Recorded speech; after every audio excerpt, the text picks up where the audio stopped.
आज हम ratio proportion में प्रपोर्शन समझेंगे।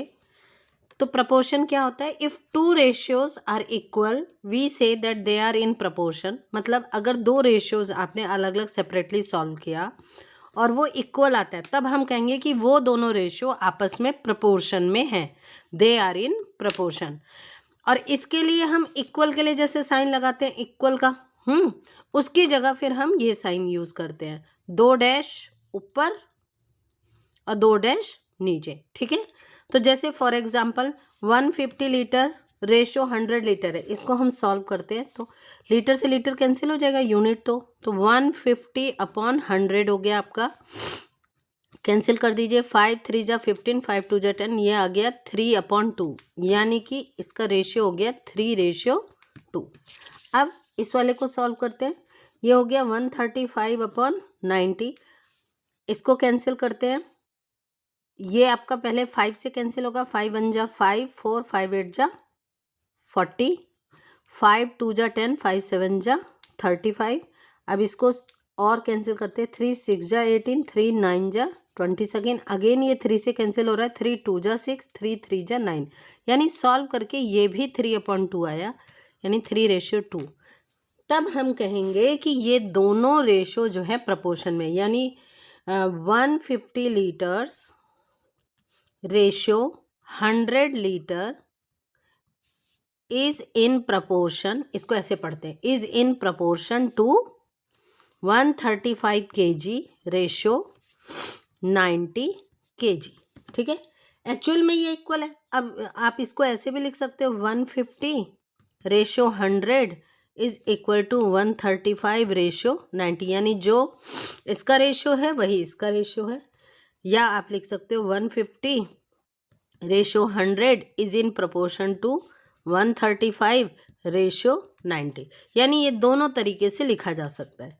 ठीक है, ये प्रपोर्शन का साइन होता है, तो मेनली हम इसमें लिखते हैं, सॉल्व करते समय फिर इसमें बदल के हम सॉल्व कर लेते हैं। तो अगर हम इसी को, ये जो 2 रेशियोज वाले, ये तो एग्जाम्पल से समझाए, अगर हम ये मानते कि suppose A ratio B equal है C रेशियो D के, तो हम क्या करेंगे, एक वैल्यू है A, दूसरी है B, जो A रेशियो B का रेशियो है वही C रेशियो D का है, तो हम कहेंगे कि A ratio B is in proportion to C ratio D। और इसमें ये A फर्स्ट टर्म, ये सेकंड टर्म, ये थर्ड टर्म और ये फोर्थ टर्म। तो ये जो फर्स्ट टर्म है और जो फोर्थ टर्म है, इसको कहते हैं एक्सट्रीम टर्म, एक्सट्रीम टर्म्स। ठीक है, और ये वाला जो सेकंड टर्म है और ये जो है आपका थर्ड टर्म, इन दोनों को कहते हैं हम मीन्स टर्म। मीन्स मतलब बीच वाला, ठीक है, टर्म्स। और ये एक्सट्रीम टर्म्स मतलब बाहर वाला, एक्सट्रीम वाला, ये बाहर वाला, ये बीच वाला। अब अगर हम इसको ऐसे लिखते हैं, A रेशियो B मतलब A upon B is in proportion मतलब इक्वल, C रेशियो D मतलब C अपॉन D। तो देखिए क्रॉस मल्टीप्लिकेशन करके अगर हम सॉल्व करेंगे तो ये हो जाएगा AD is equal to BC। ठीक है, ये क्या है, B इंटू C, यानी product of means. So product of extreme is equal to हो जाएगा प्रोडक्ट ऑफ मीन्स। और AD क्या है, A और D दोनों एक्सट्रीम वाले, तो प्रोडक्ट, प्रोडक्ट का मतलब होता है मल्टीप्लिकेशन, प्रोडक्ट ऑफ एक्सट्रीम। तो ये फार्मूला बन गया आपका, product of means is product of means is equal to product of extreme, या product of extreme is equal to product of means, AD is equal to BC।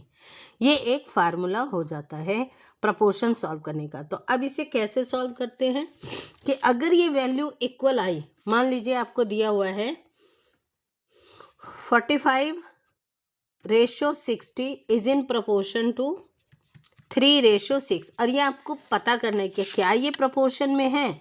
तो इन दोनों को product of means और ये दोनों ऊपर वाले प्रोडक्ट ऑफ एक्सट्रीम, 45 इंटू 6 करो, 60 इंटू 3 करो, अगर इन दोनों का सेम आंसर आता है तो फिर ये प्रपोर्शन में है। 6 5 जा 30, 3 कैरी, 6 4 जा 24 और 3 27। अब इसको सॉल्व किया, 0 3 6 जा 18। अब ये दोनों वैल्यू सेम नहीं आ रही, इसका मतलब it is not in proportion, it is not in proportion. ठीक है, क्योंकि product of means product of उसके इक्वल नहीं है। अब इसी में एक और क्वेश्चन कर लेते हैं। 45:60 इज इन प्रोपोर्शन टू, यहाँ हमने हाँ 45:90 कर लेते हैं। 45:90 इज इन प्रोपोर्शन टू 3:6। अब जरा सॉल्व करिए। 40 प्रोडक्ट ऑफ एक्सट्रीम 45 × 6 और 90 × 3। अब इसे सॉल्व करते हैं।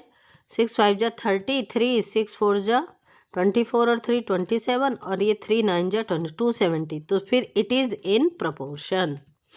Since product of means is equal to product of extreme, therefore it is in proportion. इस तरीके के क्वेश्चन सॉल्व किए जाते हैं। इसमें एक और टाइप का क्वेश्चन आता है प्रपोर्शन में, जिसमें ओनली 3 टर्म्स दिए होते हैं, उसको कंटिन्यूड प्रपोर्शन कहते हैं। तो कंटिन्यूड प्रपोर्शन का क्या मतलब है? कंटिन्यूड प्रपोर्शन यानी कि जो रेशियो A/B का है वही रेशियो B/C का है, वही रेशियो C/D। तो अगर आप ध्यान से देखो, A/B जो इसका सेकंड टर्म है वही ऊपर फर्स्ट टर्म बना। इस रेशियो में first term second term, first term second term, first term. तो इसका जो सेकंड टर्म है वो दूसरे में फर्स्ट टर्म, ऐसे इसका सेकंड टर्म दूसरे में। तो ये कंटिन्यूटी में है ना। तो इनको हम कहते हैं कंटिन्यूड प्रपोर्शन। तो यहाँ पे हम इसे ऐसे लिखते हैं, अगर हम ये 2 लेके चलें तो A/B is in proportion to B/C। तो यहाँ पे प्रोडक्ट ऑफ मीन्स क्या हो जाएगा? B × B और प्रोडक्ट ऑफ एक्सट्रीम हो जाएगा A × C। तो ये रूल क्या हो जाएगा? B² = AC। ये कंटिन्यूड प्रपोर्शन का रूल हो जाता है। ठीक है। तो कंटिन्यूड प्रपोर्शन में बेसिकली 3 ही टर्म्स हैं, एक A, एक B और एक C। हम इसे कहेंगे if A, B and C are in continued proportion. ठीक है। If A, B and C are in continued proportion, ये क्वेश्चन है अगर, तो आप कैसे लिख सकते हो? इसको आप लिख सकते हो so A/B is in proportion to B/C। इसी से 4 टर्म बन जाते हैं। ठीक है। तो इसमें से क्वेश्चन किस टाइप में आ सकते हैं? कोई एक वैल्यू मिसिंग हो सकती है, हो सकता है मीन्स निकालने को दे दें, या हो सकता है C वाली वैल्यू निकालने को दे दो। तो ये वाला फार्मूला, ये फार्मूला बेसिकली वही है जो AD × BC वाला था। अब इसमें BC अलग अलग नहीं था, है ना। तो इसलिए ये फार्मूला आपका अप्लाई होता है। इससे रिलेटेड एक क्वेश्चन हम कर लेते हैं। जैसे है क्वेश्चन कि 25, 35 and X are in proportion. ठीक है। अभी इसमें देखो 3 ही वैल्यूज दी हैं, तो ये क्लियर कट ये जो है आपका कंटिन्यूड प्रपोर्शन का एग्जांपल है। तो आप इसे कैसे लिखोगे? 25 रेशियो, क्योंकि first second term, second term, third term, इसमें सिर्फ 3 ही टर्म हुए, फर्स्ट, सेकंड एंड थर्ड, है ना।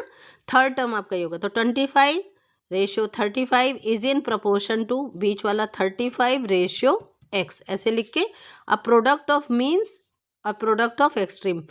तो 25 × X product of extreme is equal to product of means 35 × 35। अब इसे सॉल्व कर दीजिए। X is equal to 35 × 35 upon 25। 5 5 जा 5 7 जा 5 7 जा 7 × 7 49। तो X की वैल्यू आ गई आपकी 49, यानी लास्ट टर्म इसका 49 होगा। सो X इज इक्वल टू 49। इस तरीके से ये क्वेश्चन सॉल्व हो जाता है। तो प्रपोर्शन की बस एक ही रूल है, product of extreme is equal to product of means, या product of means is equal to product of extreme. और कंटिन्यूड प्रपोर्शन में आप इसमें भी वही रूल है, बस फार्मूला थोड़ा सा, क्योंकि ये सेम होने की वजह से ये B² is equal to AC लिख दिया जाता है, बाकी कोई अलग फार्मूला ये नहीं है। ठीक है। सो ये था आपका प्रपोर्शन।